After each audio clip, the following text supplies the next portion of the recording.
Good morning, Trumptopia! Today's third part for the 4th of July special. I totally just played the wrong music.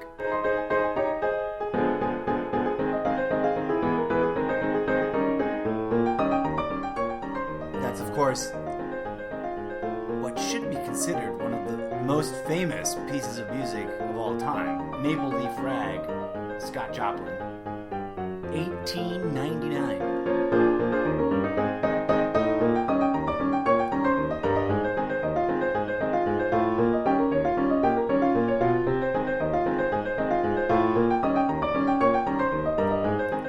This is Americana to me.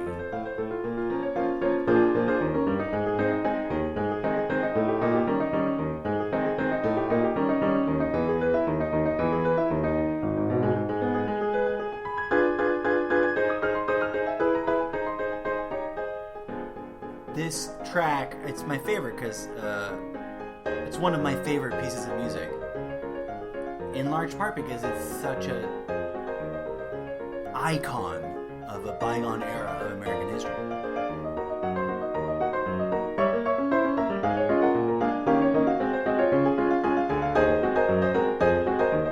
And it's genius. It's masterful. It's amazing. It communicates to you. It makes you feel things and stuff. And it's got a nice tune. You can dance to it.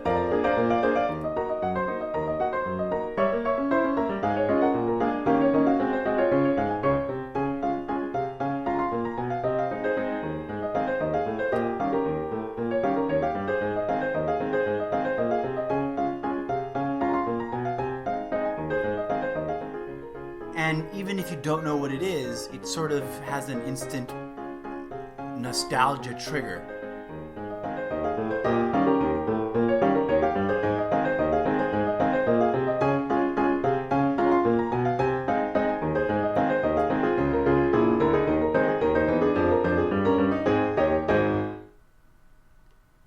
And with that, let's get started with the show. I wanted to touch base on something I started let us continue with the show. I wanted to touch base with something I mentioned, I think, in part one, where I started to talk about, and then I got sidetracked, as I am prone to do. It was reported, I believe, on CNN. It might have been on MSNBC. It doesn't matter. It's floating around on the news. And I think it's true. And this is, I totally can sense this is exactly where I got sidetracked. Let me read you the fact, and then I'll ramble. The first half of 2017, there were more threats against members of Congress than all of last year. And we're only, we're right in the middle. It's 4th of July. It was a 4th of July fun fact on some channel. And I think that's fascinating. There was a follow-up comment, but I want to talk about just the fact of it first. I think it's fascinating that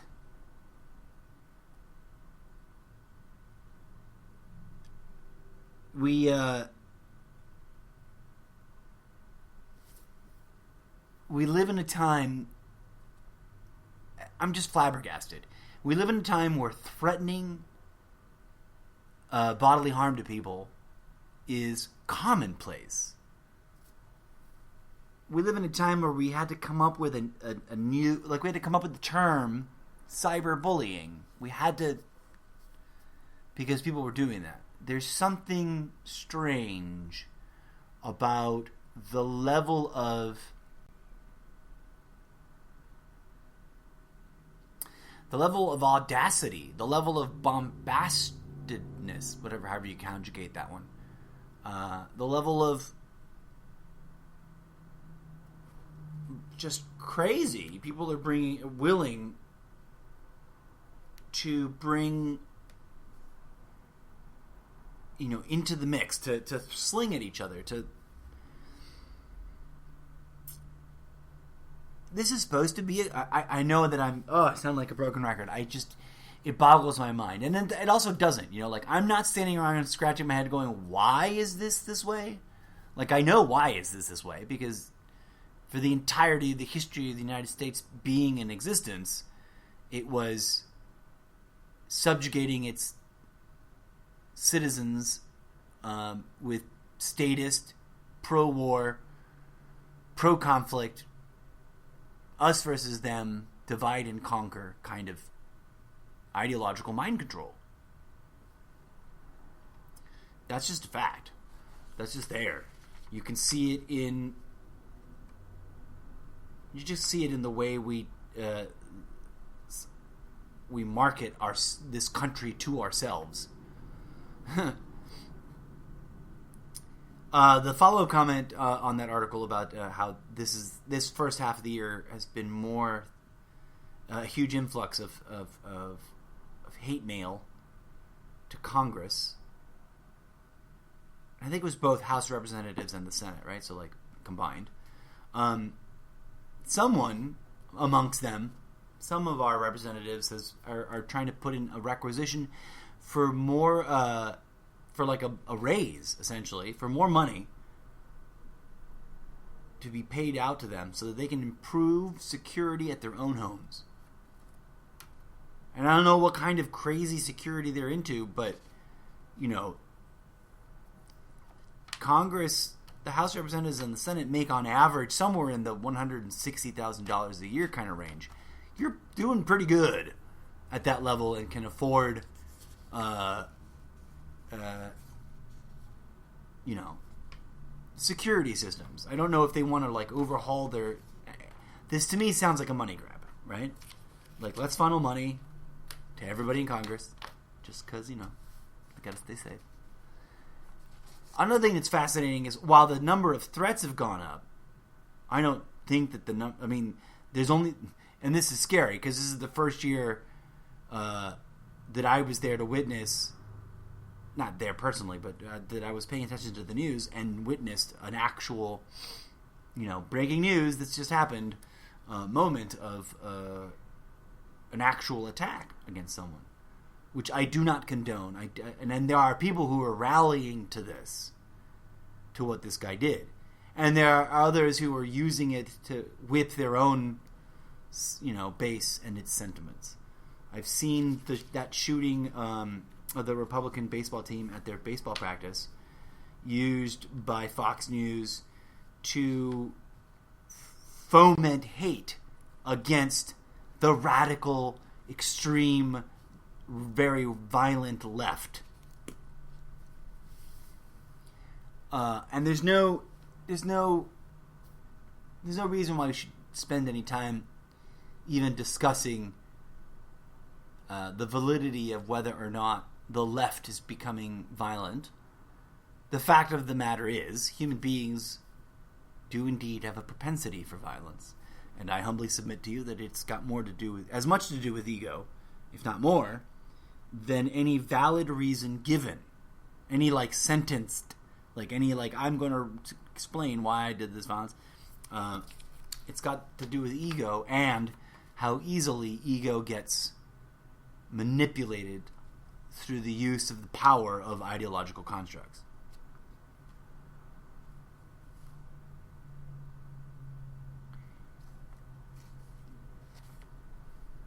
And you look around on a holiday like this, and you see all the pomp and the circumstance and the marketing and the God Bless Americas everywhere,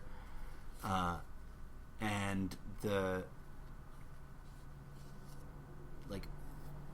the patriotism intermingled with the faux Christianity identity. You know, this, like, and I'm calling it faux because as I think I've made clear, I really do not see any good examples of the Christian nation within the population of the United States really living up to actually following Christ's taught example as he taught it. And maybe, just maybe, I could be accused of having a strange or unusual or radical opinion of what Christ's teachings actually were. I think one of the things that we do that is done, I keep using the royal we because I'm trying to also, I guess, maintain a sense of I am not better than anyone else. I'm just bringing critical analysis to what other people I perceive their actions and their hypocrisies for the well-intentioned and, you know, healing intent of calling those conflicts to attention and maybe resolving them. But as I went off I did an episode about healthcare because there was a lot of healthcare news regarding the repeal, the clusterfuck of failure around repeal and replace. And what I find just infuriating about it, it agitates me because I am disappointed by the fact that no one else is looking at it through this lens. Not because it's my lens, not because it's special, because it's the one that would probably make things better. And is the one that would be most honest to look through them, and that's through the lens of a clear, unbiased comprehension of Christ's message,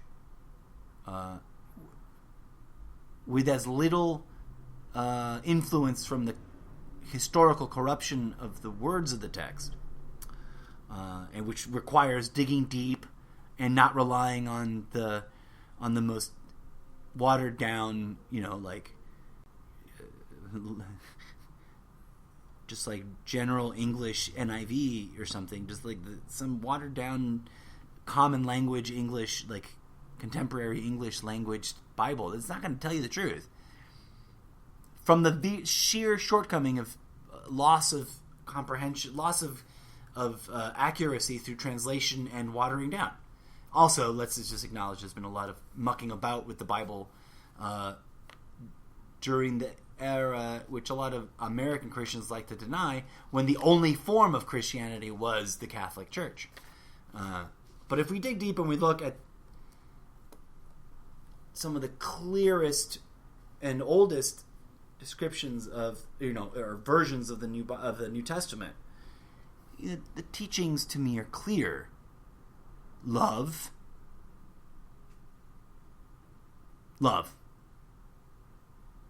Not division, not hate, not judgment. Love. Compassion and forgiveness, not retribution and vengeance. Peacemaking, not war profiteering. Healing the sick for free, not a perpetually, a clusterfucky, perpetually hijacked, perpetually rehijacked back to itself, institutionalized system of illness sustainability with the long-term goal of profiteering on everyone and their disease. And I want to go back and revisit what he actually did. If you look really honestly, and and I know you probably can't read Sumerian or some of the other really ancient languages, but if you can read an English translation of some commentary on the most ancient text from a long time ago, and you look at the ancient text, you'll see that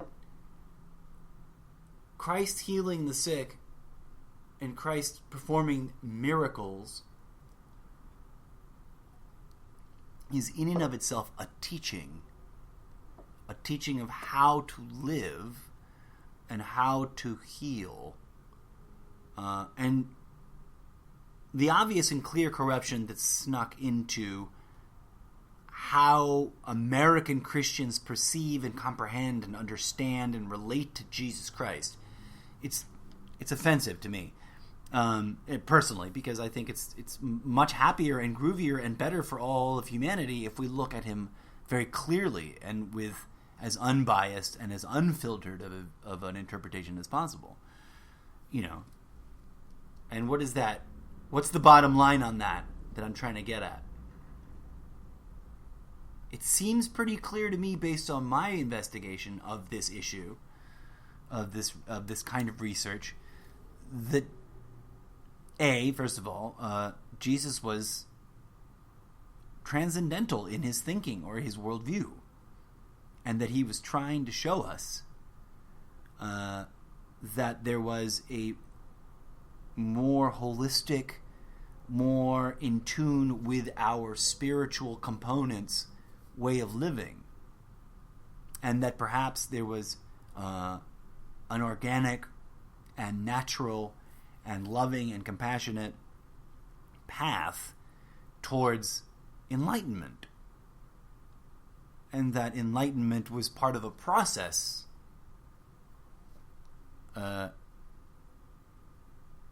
meaning that when he healed, he didn't just heal people for free in the way that we might think of doing so today, which is through charitably operated hospitals. In other words, hospitals that rely on the charity of others to give them the money to pay for the resources and the man hours and the et cetera, that it would cost to save someone or to heal someone. Because Christ didn't do that in the Bible. He doesn't do that in the Bible, does he? Jesus doesn't form a super PAC and take donations. In fact, when it comes to money, he rejects it. He kicks the money, the bankers, the lenders, the creditors out of the public square and the temple.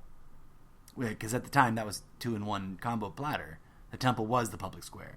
No longer is that actually the case. But I digress. How does Jesus heal people? Even just go as far back as just, I guess if you, an entree to understanding that the Bible has evolved and changed over time is to simply compare the King James, which is beautifully written and probably due to some editorial influence by the person and or collective known as Shakespeare, because it's some of the same language and there's a bunch of cool evidence, but I don't want to go down that rabbit hole. But compare the King James to the oldest version that you can find before it, and compare the King James to the newest version of some postmodern translation into your native language. Just compare them. I'm not saying that King James is special or has the highest value in terms of its language. I think it's one of the prettiest ones. It's also hard to read for a lot of people because it's Shakespearean in language. It's just really pretty. But when you go back and deep into some of the oldest things, you get into some, wow, that really is very different. Sort of aha moments.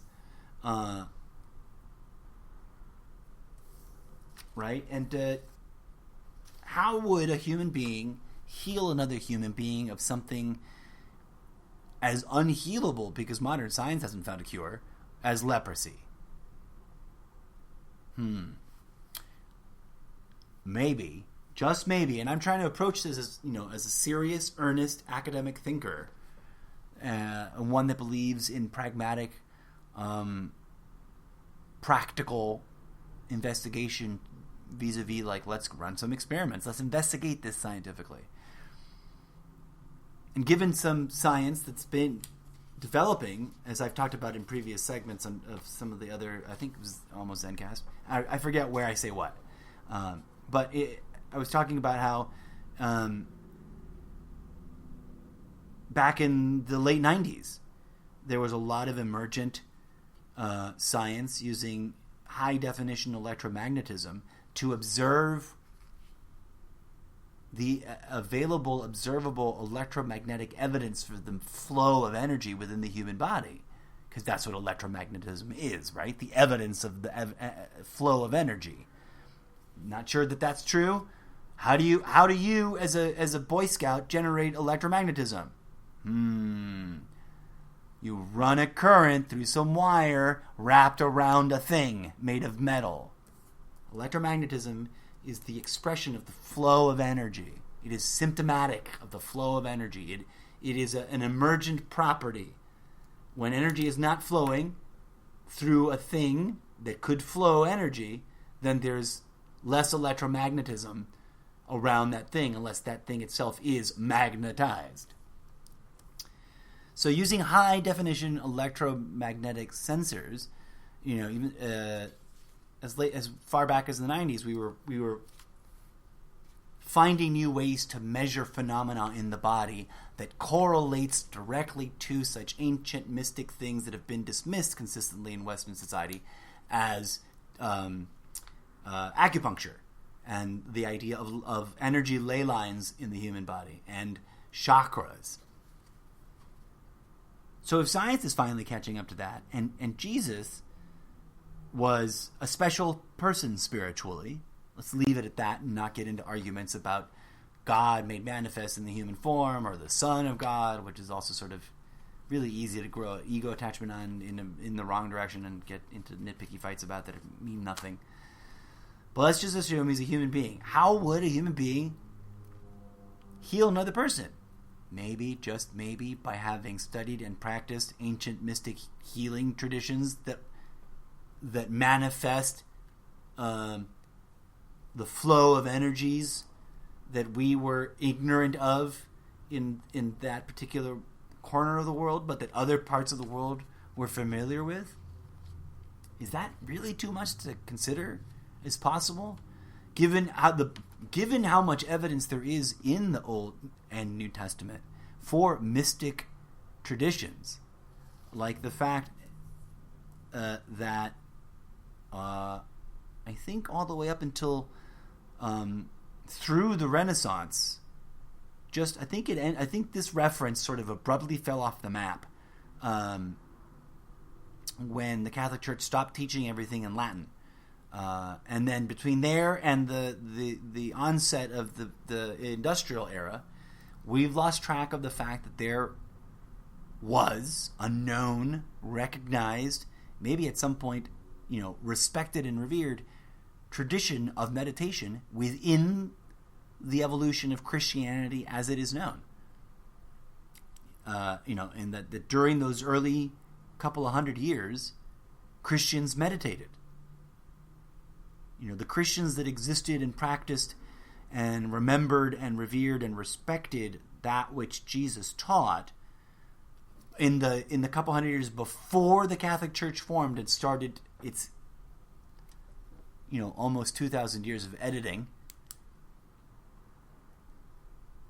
and manipulation on the teachings and the dogma and the understanding of what the hell his whole point was.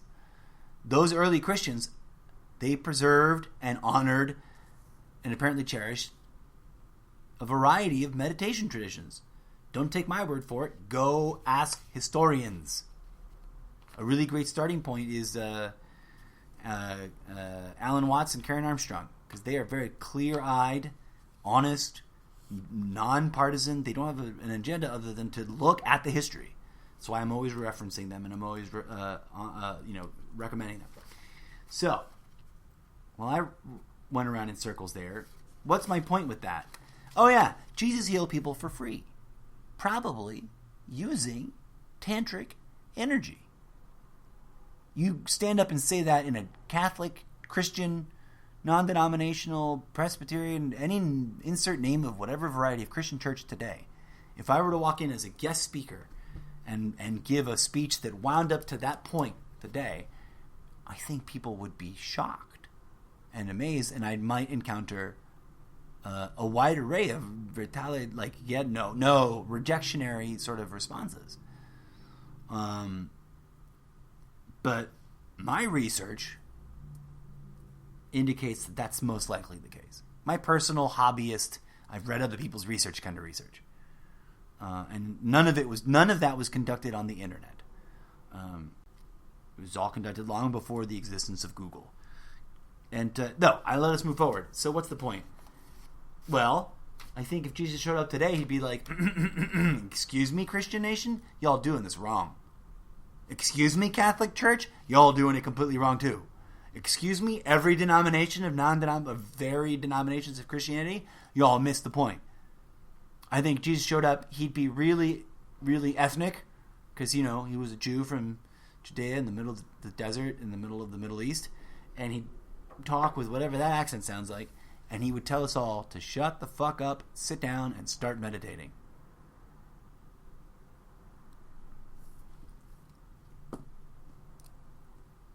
Trumptopia is the exact opposite of that. In all the dimensions you can imagine. That's why I'm doing what I do, and I call it what I call it. Trumptopia is and I'm not even a Christian, mind you. Today, as we stand, as I talk to you about my brother in humanity, Jesus Christ, because he was a human being. Was he also the divine manifestation of divinity, here to show us what divinity is capable of in the human avatar? Absolutely. Was he different than us? No. This whole bullshit about not of this earth, that is distractionary, misguiding, get you to not understand the real meaning of Jesus Christ's teachings kind of propaganda that's nowhere in the Bible. Show me where that bumper sticker comes from. Not of this world. If I'm wrong about that, and Jesus literally says I'm not of this world, then I shouldn't be as annoyed by that bumper sticker. Oh, God, now I want to know. I should know this, and I probably do. I probably set myself up to... My higher consciousness and lower consciousness probably set myself up to be humbled. Let's see if I can get it searched out before the end of the show. I like Bible Gateway because you can look up a lot of different... whenever I am like, really unsure. Because I used to consider myself a Christian, a Catholic, and an aspiring biblical scholar. And the only reason I stopped was because I got to a point of reading the Bible and going, okay, that's enough. I've tried too many times to get this to make sense.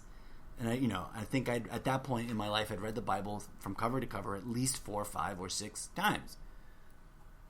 In an effort, a really deep, well-intended effort to get fully on board with being a believer in the way it was being taught to me. And ultimately, I was like, nope, something else is going on.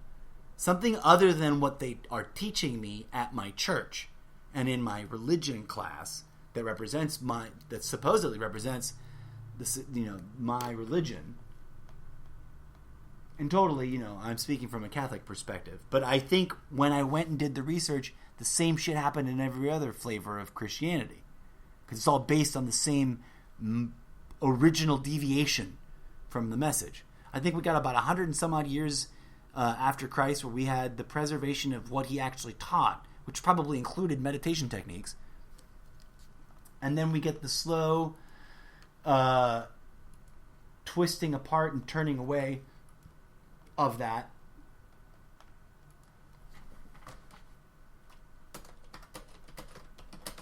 Now, where do I get... I see, the funny thing is there's evidence in the Bible that would argue against the evidence in the Bible that I pull up. All right, not of this world. Okay. John 18:36. I knew that he didn't say I was not of this world. He says, my kingdom is not of this world. If it were, my servants would fight to prevent my arrest by the Jewish leaders. But now my kingdom is from another place. That was in John 18:36.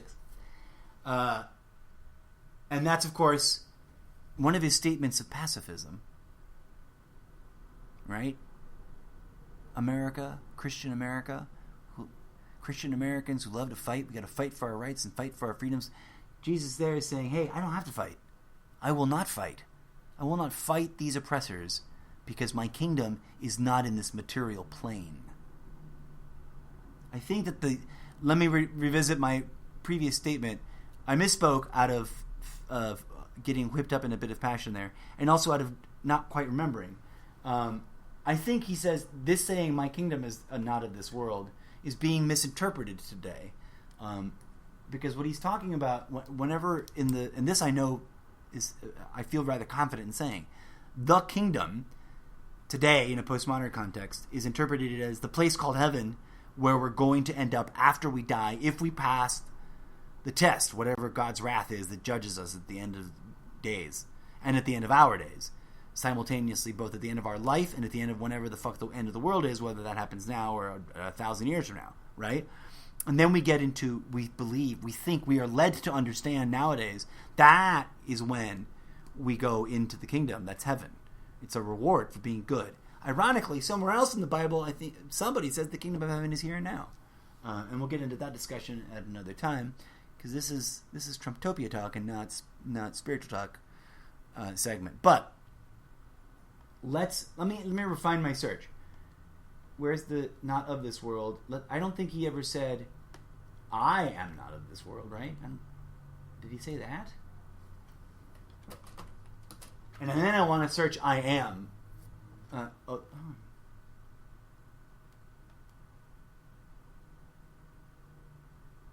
Well, I stand bitch slapped and corrected. He does indeed say something quite like it. I guess I need to completely retract that statement, except to say I don't like the bumper sticker, and I'll continue to talk about why the bumper sticker doesn't make any fucking sense to me. John 8:23. And I don't know who's being quoted. I'll look at it in context. I'll click the in context button.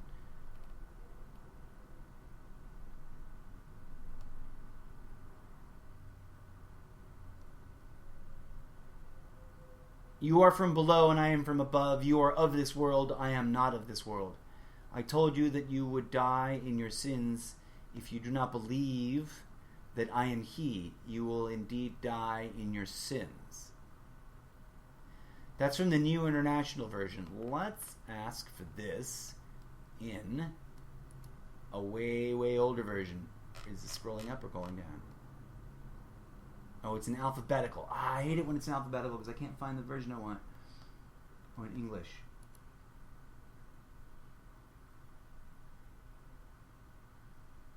There's so many.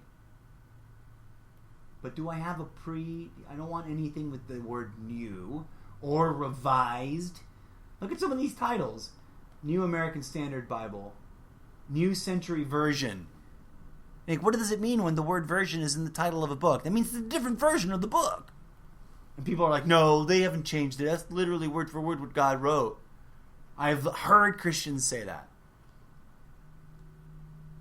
The Tree of Life version.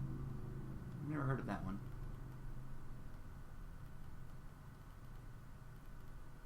There's a lot of international translations. Hooray, that's not what I'm looking for.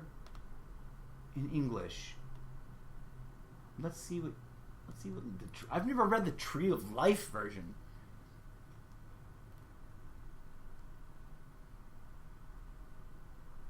It reads exactly the same. So it's post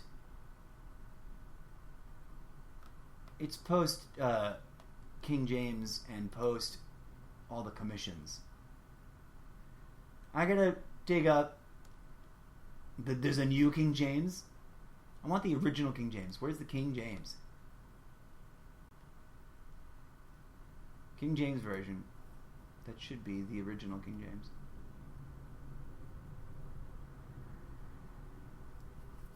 It does still say, I'm not of this world. Alright. Please forgive me, listeners. I sound like a putz. Having not... I just don't like... Here's why I don't like the bumper stickers and why I think this is a valid statement to make. In line with everything else I was making. I was just wrong about the I'm not of this world statement, which does not suddenly render my entire argument wrong. Jesus healed people for free. Period. He hung out with the lowest of the low. Do you see Trump healing people for free and hanging out with the lowest of the low? No. He's at Mar-a-Lago, where it costs you $200,000 a year for the privilege to hang out with him. Which is illegal, by the way. That totally violates the Emoluments Clause. And the other one about money. So,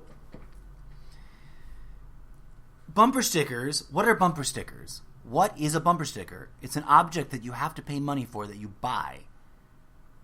I don't know who owns the trademark on the Not of This World bumper stickers. I should have known better than to realize and to dare say that that's not in the Bible. It is. I feel really stupid. But like I said, I've forgotten more of the Bible than I remember it anymore these days. I used to be.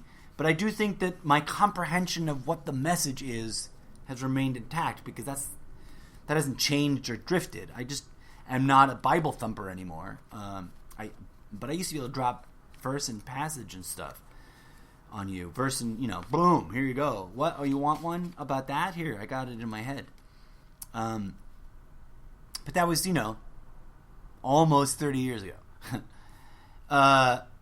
Jesus never took money from anybody for his services. I think that they gathered collection and they always welcomed, food and whatnot because that's what they were doing. They were traveling.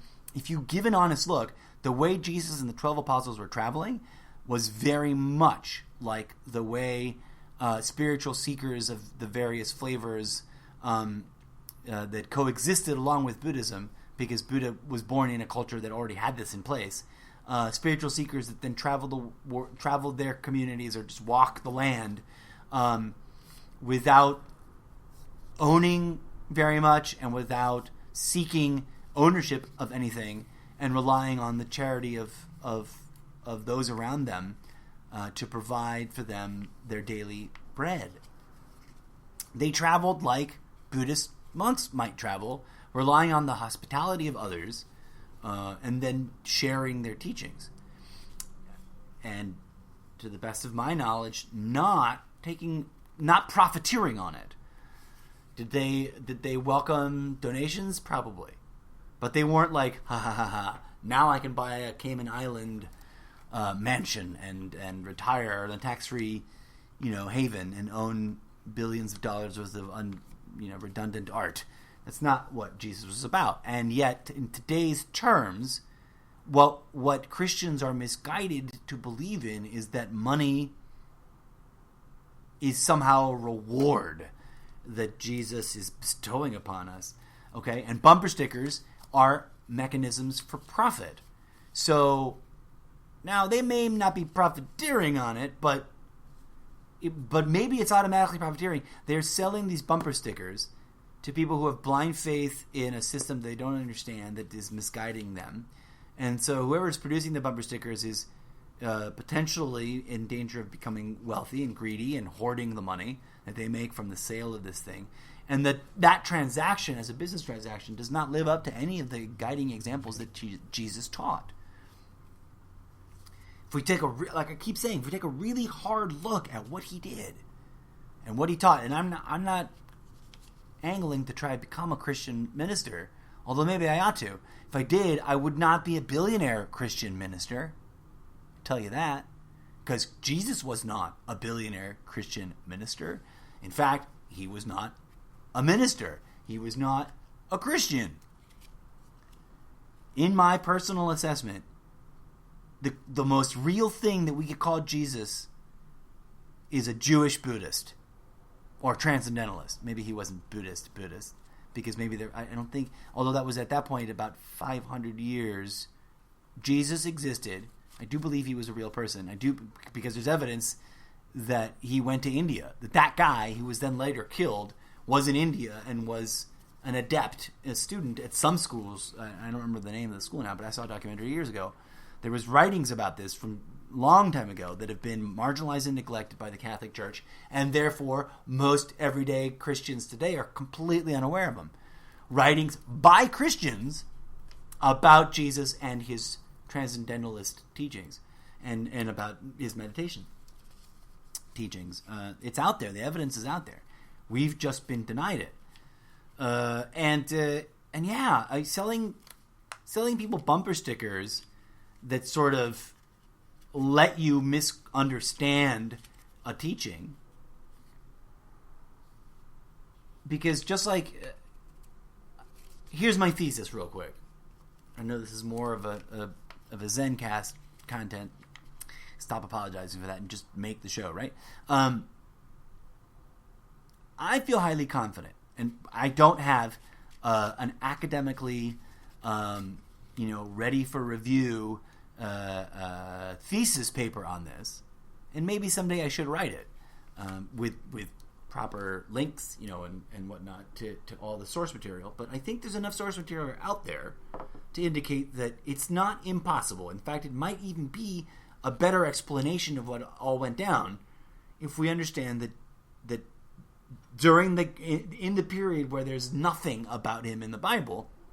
I wonder why that would be. I wonder why that huge gap in his life would be missing. Maybe it was edited out by one of the early councils of the Catholic Church. But that during that time, he traveled to India and studied the mystic teachings of probably sampled around to find a good one that really, really resonated. And that is what facilitated him probably being a spiritually advanced person that was just born to it. I don't know about this miracle birth thing. That seems highly unlikely. But it's also part of the pattern because the Christ biography exists for centuries before Christ. The Christ biography exists, I think, for centuries before Buddha. Not that it was applied to Buddha, but there you go. It's really weird, right? Rather, the structure of the biography: virgin birth, December, birth in December, virgin birth in December, the coming to spiritual recognition by his spiritual leadership in his local community before the expected age of participation. Because remember, he gets lost and he gets found in the temple preaching, and he's like way too young. If it hadn't been edited out, the spiritual seeking and journeying abroad, that's often part of the thing, and then the return to his community, the establishment of his own sort of ministry, and the teaching and stuff, and then the persecution and usually either arrest or assassination of, with the return of 3 days later on those dates as specified. There's a really interesting and natural reason for why those things are common, and they existed before the person called Jesus, which I'll have to talk about on a future episode of Zencast. The Jesus biography. Making a note. It's going to happen. Slowly but surely. And there's a really great reason, and it's got everything to do with organic, natural perception of reality as it actually is, and nothing to do with ideology, believe it or not. In terms of why some of the particular features of the biography of the prophet, the savior, in different cultures of the Middle East are always the same. Up until we get to Jesus, where we sort of locked it down and people said, no more, we don't get to pass this off to other cultures anymore. Rendering him supposedly the only one. But you can just dig deep into history and see the evidence that no, Jesus' biography is not original to Jesus. That doesn't mean he's entirely fictional. We'll talk more about that, the whole theory about the repetitious nature of prophet phenomena in a Zencast soon enough. I'll make sure to include that. But coming back to Trumptopia, we live under the lies that were rendered as the means to hijack the growing movement of people who were trying to honor and remember and practice the teachings of this guy, Jesus, who was at that time the most recent of the iteration of the prophet phenomena. And now I got 2 minutes left. I'm almost out of time. Thanks for tuning in. Let's remember that as we move forward, because if we don't make a stand, folks, then this great country is going to get even creepier and crazier and more wrong about the way it interprets and utilizes Christianity. Well,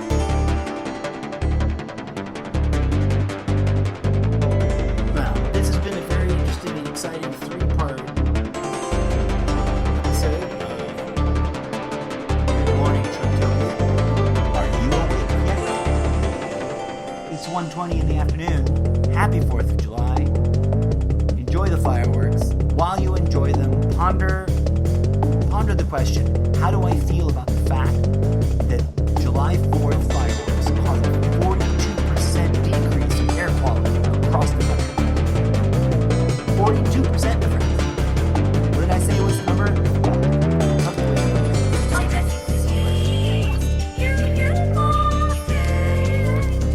I might have already tore it up. I shouldn't have torn that one up.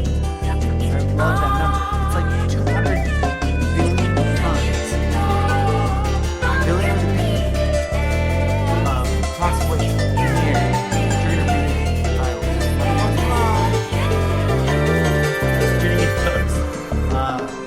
I'm gonna come back a little bit later in the day with almost daily Zencast. Kind of a different tone. I hope the differences are appreciable. I should take a survey of should I just pick one title and stick with it and just cut the rest and just talk about all the different things I talk about in the one title? Or should I keep up the different series and refine them so that they're much more separate? Your thoughts are important. Let me know. Hit me up. Facebook or Instagram are the best ways to get